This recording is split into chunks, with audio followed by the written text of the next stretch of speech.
Hi guys आम बर्तमान बाहर बाल्डिहा डैम बर्तमान बम्बई छकरे बम्बई छकु आम बाहर मु राकेश एडे रहा आमर राजेश सुमन जीवा टे बाल्डिहा डैम बुलिक आसबू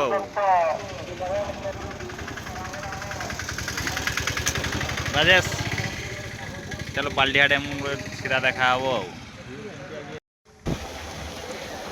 फिर बम्बई छक ओवरब्रिज देखिए आम सीधा चलू बारिपदा लाइन रास्ता टे खराब अच्छी आपको एपटे रहा आमर बारिपदा बसस्टाण्ड किसी एमती रहा आज मेघुआ पाग बहुत ही माने वर्षार संभावना अच्छी वर्षा हबार पूरा एपटे रहा आमर आज मंगलवार हाट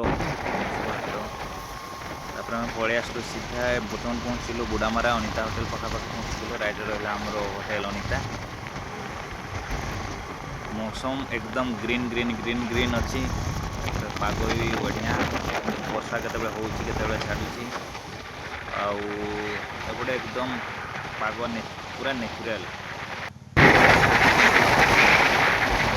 बढ़िया अच्छी आउटा आम रहा कलाबड़िया पहुँची गलु कलाबड़िया ओवरब्रिज राइट को जब आम ओवरब्रिज तड़कू जावा ओवरब्रिज तलू राइट को गले बांगीबसी रोड एवं जदि आम ओवरब्रिज उपरକୁ ଯିବୁ ତେବେ सीधा पुलिमा ओवरब्रिज चढ़ी गलु से गोटे दृश्य रही मेघ एकदम पूरा मेघुआ मेघुआ पाग को बुलवार जो मजा आगे अच्छा आमर राजेश आ सुमन गाड़ी आ धीरे चले से भाया दृश्य रही मेघुआ पाग वर्षा हबार संभावना अच्छी पाग बहुत ही खराब तथापि आगेबू बर्तमान टी राकेश वाला टे तेल पुरेबू पेट्रोल ढाड़ू टे गाड़े तापर सीधा आम आगे टांकी भी पानी देने मैंने वर्षा आते भी बंद होनी एपटे गाड़ी खाली होमर पेट्रोल की डीजेल टैंक लगी डीजेल खाली हो बर्तमान आम टोल गेट पाखापाखि टोल गेट गाड़ी लगी किंतु आज फांका अच्छे प्राय दिन ये गाड़ी चेक होता है आरटीओ वाला चेकिंग करते ना पुलिस वाला चेकिंग रे ढिला पड़े प्रत्येक दिन चेकिंग चले किंतु भाग्यवशत आज चेकिंग होनी फांका अच्छी वर्षा पाग से बोधे फांका अच्छी एपटे आम लेफ्ट साइड लगे पॉल्यूशन लाइन ये टोल गेट दृश्य किसी अच्छी गाड़ी लगी लेफ्ट पटे आमर रही पॉल्यूशन लाइन बर्तमान एटा पहुँची आसले आम कमारपाड़ पुल उपर यहाँ हूँ नदी बुढ़ाबुढ़ नदी नदी ऊपर किसी भाया दृश्य एपटे पानी बढ़ी चली धीरे धीरे तो सुमन आउ राजेश सुमन किसी ना खाली फोन रे गपे बास जी राकेश कहूँ भाई टे फ्रंट कैमेरा कर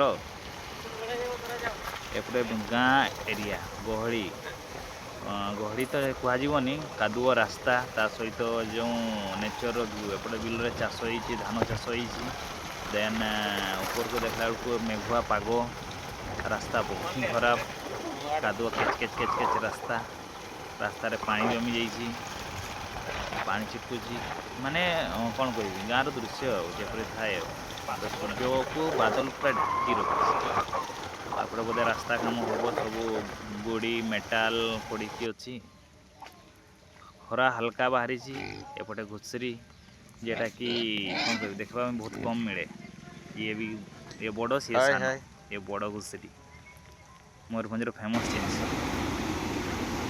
तापर आसिक पहुँचीगला बाल्डिहा डैम रे बाल्डिहा डैम दृश्य किसी एपरी अच्छी जहाँकि पानी प्रबल प्रबल पानी आसी बन्या पानी एकदम कादुओ पानी गाधेवा तो असंभव ये गाधेवाई हेले पानी कम थी दरकार पानी परिष्कार थी दरकार ना गाधे माने एकदम कादुरे गाधेवा सहित सामान अल्प लोक अच्छा आगु माने जगह न था बाइक पार्किंग जगह ही न था आउ अल्प बाइक अच्छी फोर व्हीलर किसी अच्छी बंधर पानी पूरा बहुत जोर रे माड़ी आसी जहाँफल कि बहुत उपरे पार कादुओ पानी तले तो गाधो ना कहीं देखा ऊपर पटे ऊपर पछे अच्छा मौसी मैंने बस से वीडियो फुटेज नौ ଏପଟେ ଉପରକୁ ଟିକେ ଯିବା, ଉପରେ ଦେଖିବା କ'ଣ ହେଉଛି।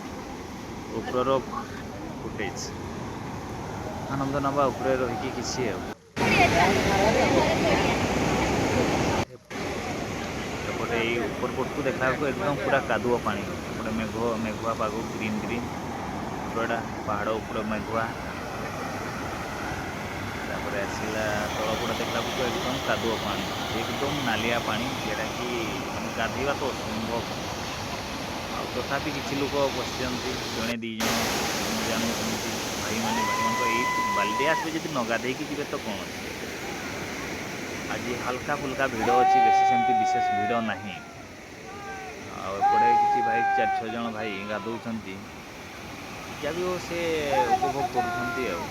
ଏ ପାଖରେ ଟୋଟାଲ ଜଣେ 2 ଜଣ ବୋଧେ ଲୋକ ଅଛନ୍ତି ଆର ସାଇଡ୍। ଏ ପାଖଟା ଏଇ ଅଳ୍ପ ଲୋକ, ଭାଇମାନେ ବର୍ତ୍ତମାନ ଗାଧଉଛନ୍ତି ଆଉ।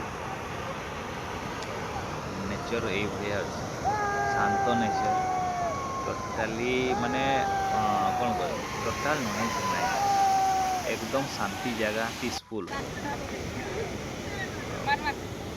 କିଛି ଲୋକ ତ ଭାବୁଛନ୍ତି ଆମେ ଟିକେ ଗାଧେଇ ପଡ଼ନ୍ତେ, କିନ୍ତୁ ଗାଧେଇବା ତ ଅସମ୍ଭବ। କିଛି ଭାଇମାନେ ଡେଉଁଛନ୍ତି ଉପରକୁ, ଏମାନେ ବି ମଜା ନେଉଛନ୍ତି। ହଁ, ଏଇ ସାନ ଛୁଆଟି ମଧ୍ୟ ଡେଇଁ ପଡ଼ିବ।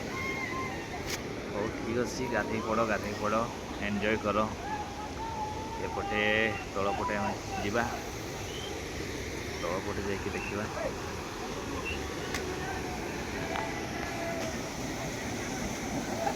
ଆଜି ତ ଭିଡ଼ କମ୍, ତଥାପି ମୋଟାମୋଟି ଠିକ୍ଠାକ୍ ଅଛି। ପାଣି ସ୍ରୋତ ବହୁତ ଜୋରରେ ମାଡ଼ି ଚାଲି ଆସିଛି। ଭାଇମାନେ ପୁରା ପୋଜିସନରେ ଅଛନ୍ତି, ପୁରା ଦମ୍ରେ ଅଛନ୍ତି। ନା ଆମେ ଆସିଛୁ ମାନେ ଗାଧେଇକି ଯିବୁ, ଜମା ଛାଡ଼ିବୁନି। ହଉ ଭାଇ, ଗାଧାଅ, ଏନ୍ଜୟ କର। ଏତେ ଦୂରରୁ ଆସିଛ, ଗାଧେଇକି ନ ଗଲେ କେମିତି ହେବ। ଆଉ ଏଇ ଯେଉଁ ମଝିରେ ଯେଉଁ ପଥରଟି ଅଛି, ଏଟା ମାନେ ଅଧା ବୁଡ଼ି ଯାଇଛି, ମାନେ ପାଣି ବହୁତ ଜୋରରେ ହିଁ ଆସିଛି। ରାକେଶ କହୁଛି, ମୁଁ ବି ଟିକେ କ୍ୟାମେରା ଧରିବି, ମୁଁ ବି ଆସିବା ଦରକାର। ଠିକ୍ ଅଛି, ଧର, ନେ ଚଲା। ଚାରି ସାଇଡ୍ର ଫୁଟେଜ ନେଉଛି, ଦେଖିବା। ତାର ହେଇଗଲା। ରାକେଶ କହୁଛି, ନା ଭାଇ ମୋର ଏତିକି, ତୁମେ ତୁମେ ରେକର୍ଡ କର। ପାଣିର ସ୍ରୋତ ବହୁତ ଜୋରରେ ଅଛି, ତେଣୁକରି ଏମାନେ ପାଖକୁ ଭିଡ଼ି ପାରୁନାହାନ୍ତି। ପାଣି ବହୁତ ଜୋରରେ ଚାଲୁଛି, ଯାହାଫଳରେ ଏଠି ଯେଉଁ ସିଡ଼ି ଅଛି ପାହାଚ ସେଠିକୁ ପହଞ୍ଚି ପାରୁନାହାନ୍ତି ଭାଇମାନେ। କାଦୁଅ ପାଣି, ଏମାନେ ବେଶୀ ସମୟ ତ ରହିପାରୁନାହାନ୍ତି, ଯାଉଛନ୍ତି। ହାର୍ଡଲି 10 ମିନିଟ୍ ବି ପହଞ୍ଚିନି, ସମସ୍ତେ ପଶୁଛନ୍ତି, ବାହାରିକି ପଳେଇ ଆସୁଛନ୍ତି, ଯେଉଁ କାଦୁଅ ପାଣି। ଏପଟେ ତ ପାଣି ଏକଦମ ପୁରା ପିଟି ହେଇକି ଆସୁଛି ନା, ଯାହା ବାଷ୍ପ ଭଳିଆ ହେଲା ପରିକା ହେଉଛି। ଏପଟେ ପୁରା ସରୁ ଟାଇପ୍ର ଝରଣା ପଳେଇ ଆସୁଛି। ଏତିକି ପାଣି ତ କେବେ ଆସେନି, ଯେତେବେଳେ ବନ୍ୟା ଆସେ ସେତେବେଳେ ହିଁ ପାଣି ଆସେ, ନଚେତ୍ ପାଣି ଆସିବାଟା ଅସମ୍ଭବ ଏତେ ପାଣି। ଆଉ ତେଣୁ କରିକି କିଛି ମାନେ ଟୋଟାଲ ଲୋକ ତଳକୁ ଯାଉନାହାନ୍ତି। କିଛି ୟଙ୍ଗ ପିଲା ସେମାନେ ଯାଉଛନ୍ତି, ନଚେତ୍ ଆଉ ଲେଡ଼ିଜ୍ କିମ୍ବା ଫ୍ୟାମିଲି ବାଲା କେହି ତଳକୁ ଯାଉନାହାନ୍ତି।